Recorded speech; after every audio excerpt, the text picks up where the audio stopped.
Carucage was a medieval English land tax introduced by King Richard I in 1194, based on the size, variously calculated, of the estate owned by the taxpayer. It was a replacement for the danegeld, last imposed in 1162, which had become difficult to collect because of an increasing number of exemptions. Carucage was levied just 6 times, by Richard in 1194 and 1198, John, his brother and successor, in 1200, and John's son, Henry III, in 1217, 1220, and 1224, after which it was replaced by taxes on income and personal property. The taxable value of an estate was initially assessed from the Domesday Survey, but other methods were later employed, such as valuations based on the sworn testimony of neighbours or on the number of plough-teams the taxpayer used. Carucage never raised as much as other taxes but nevertheless helped to fund several projects.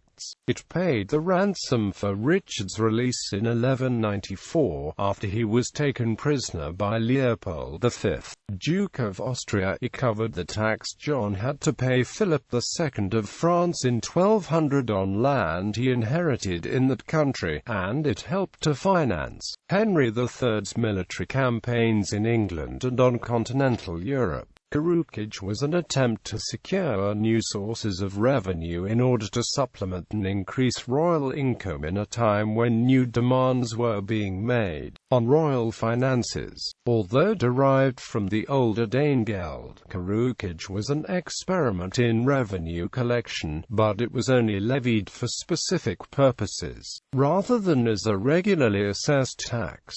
Also new was the fact later collections were imposed with the consent of the barons. However, the main flow of royal income was from other sources, and Carucage was not collected again after 1224. Background. In medieval England there was no clear separation between the king's household and the treasury. The main sources of royal income were the royal estates, feudal rights, taxation, and fees and other profits from the judicial courts. In 1130, the records of revenues paid into the treasury show that about 40% came from royal estates, 16% from feudal rights, 14% from taxes, and 12% from the judicial courts. By 1194, revenue from the land came to about 37% of the total, about 25% came from feudal rights, taxation raised about 15%, and income from judicial sources about 11%. English taxation after the Norman conquest of 1066 was based on the Gelder danegeld, a national tax paid by all free men, those who were not serfs or slaves.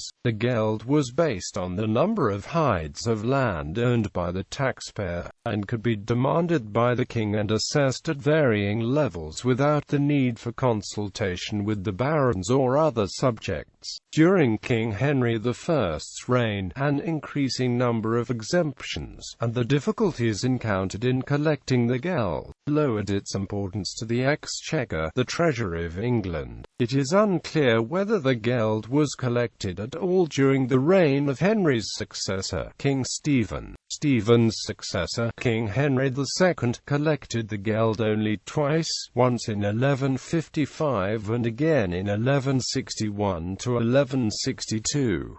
The geld was unpopular, and after 1162, Henry may have felt it politically expedient to stop collecting it. Most information about the Carucage comes from the financial records associated with its collection, but there is no detailed description of the way it was collected or assessed. Unlike the account of the workings of the exchequer given in the dialogue concerning the exchequer, written in about 1180, government records such as the pipe rolls, the memoranda rolls, and other financial records, some of which are specific to the Carucage, have survived, and include records of assessments and receipts for the sums collected. There are also occasional references to the tax in medieval chronicles, supplementing the information found in the financial records. Under Richard I, under Henry's son, King Richard I, a new land tax was collected, the first since 1162. It was organized by Hubert Walter, the justiciar of England, who was in charge of governing England while the king was gone. Like the geld, the Carucage was based on the amount of land owned, thus targeting freemen rather than serfs, who owned no land and were therefore exempt. First collected in 1194, and the first land tax collected in England since the geld, Carucage was based on the size of the estate as measured in either hides or carucats. The original property assessment of the Carucage was based on the Domesday Survey, a survey of land holdings in England that was completed by 1087, collected again in 1198, and usually called the Great Carucage. It was initially assessed at a rate of 2 shillings per carucat, 120 acres, but later an additional 3 shillings per carucat was imposed. This 1198 collection was to provide the king with money for his military campaigns in France, and raised about £1,000. A number of fines were subsequently imposed on taxpayers for evading payment, suggesting that the 1198 tax was not very successful. According to the late 12th century chronicler Roger of Howden, the main source for information on the 1198 Carucage assessments were carried out in county by a commission of 2 royal officials working in each hundred. Each of these commissions included 2 local knights who would take sworn testimonies in each village from 4 villages and the bailiffs or estate officials of those barons holding land in the village. The resulting assessments were recorded, and the sheriff, or chief royal official of the county, would receive the money and forward it to the treasury. Estate holders in the area were responsible for the payments from their estates, and when they were handed to the exchequer, a special procedure was followed to record the payments, which were then deposited into a dedicated set of accounts. These elaborate procedures were probably meant to avoid misappropriation of funds, but may not have been successful, as justices were later sent out to inquire into the commissioners' activities. As a result of their investigations, 23 counties paid fines to secure an end to royal inquiries and any arrears in payments. The lower clergy and bishops resisted Richard's attempt to impose the 1198 Carucage on their estates. In response, Richard withdrew their access to his royal courts, forcing them to buy it back for a sum greater than the Carucage would have collected. Under John, King John, Richard's brother and successor, collected the Carucage only once. In 1200, John set the amount to be collected from each carucat at 3 shillings. Revenues from this taxation do not appear in the 1200 pipe roll, although the designation in official records of William of Rute and his assistants as receptors carucagi, receivers of the Carucage, suggest that the money raised was paid into a special commission in the exchequer.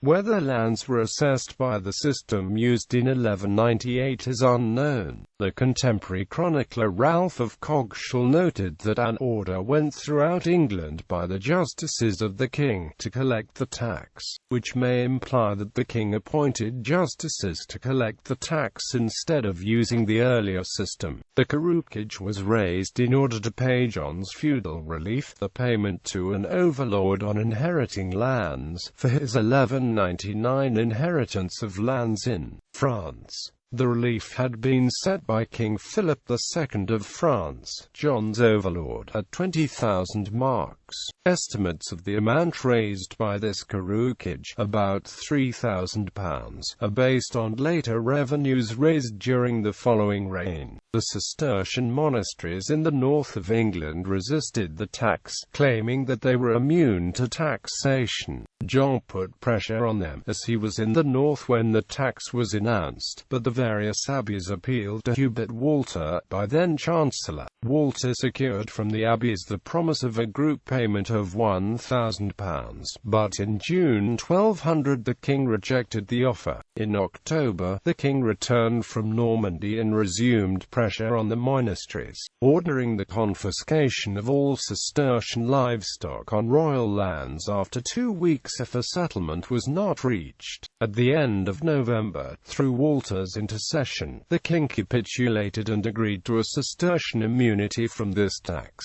Under Henry III, John's son, King Henry III, assessed the Carucage on 3 occasions, in 1217, 1220, and 1224. A new approach in 1217 and 1220 was to secure the consent of leading noblemen for the tax to be levied. The 1217 tax was once again assessed at 3 shillings per carucate. The assessment of the amount of lands held by each taxpayer involved having each landowner provide the information and swear an oath that it was correct. Like the 1200 tax, the 1217 tax was not recorded in that year's pipe roll, lending support to the possibility that the revenue from the tax was sent to a separate branch of the exchequer. The 1217 carucage was only paid by laymen. The clergy made a donation in lieu of being taxed. The money raised was intended to defray the expense of the war being fought against Prince Louis of France, who had invaded England before the death of King John and was claiming the English throne. The 1220 carucage, which was imposed on both laymen and clergy, was collected by a special commission, and was paid not into the exchequer, but to the Templar Order Church in London. The New Temple. The Templars, through their international organization, functioned as bankers in and between countries. The 3 men appointed to the commission: William de Halliwell, a friar; William Fitzbenedict, a London resident; and Alexander de Sawbridgeworth, an exchequer clerk, were responsible for accounting for the money received, which amounted to £3,000. The time frame of the 1220 carucage collection was quite short. The orders for the assessments to be made were issued in August, but required the tax to be collected by Michaelmas in late September. The 1220 tax attempted to allow for variation in land values, exempting barren land from taxation. The system for the 1220 assessments was simpler than the 1217 levy, as plough-teams were counted to determine the land size rather than requiring oaths from taxpayers. This tax gathered around £5,500. There was some difficulty in its collection, however, as some counties did not pay, and a number of barons refused to pay, at least at first. The 1220 carucage was levied to pay for the defence of Henry's lands in Poitou, southern France. The 1224 carucage was a tax levied only on the clergy, and the revenues from it did not appear in that year's pipe roll. It is likely that the clergy who owed the carucage also collected the tax. Records indicate that the bulk of the money raised was paid into the wardrobe, the king's personal treasury, rather than the exchequer. The 1224 assessment was based on plough-teams, and was imposed to pay for the restitution of the lost lands in France. Legacy. The last carucage was imposed in 1224, after which most of the medieval government's revenue was raised by levying taxes on movable or personal property. Instead of on land, taxes on movable property were first assessed in 1207. A probable reason for the abandonment of land taxes was the greater revenues raised by taxes on property and income. Carucage was an attempt to secure new sources of revenue to supplement existing sources of income. It was also intended to increase the royal revenues in the face of new demands placed upon them. Although derived from the older geld, carucage was an experiment in revenue collection, but it was only levied for specific purposes, rather than as a general tax regularly assessed. A novel feature was the consultation with the barons and other leading members of the ruling classes. Despite its intermittent use during the reigns of Richard I, John, and the early years of Henry III, the main source of royal income at the time remained scutage, feudal dues such as feudal reliefs or feudal aids, and royal rights such as the profits from the justice system. Citations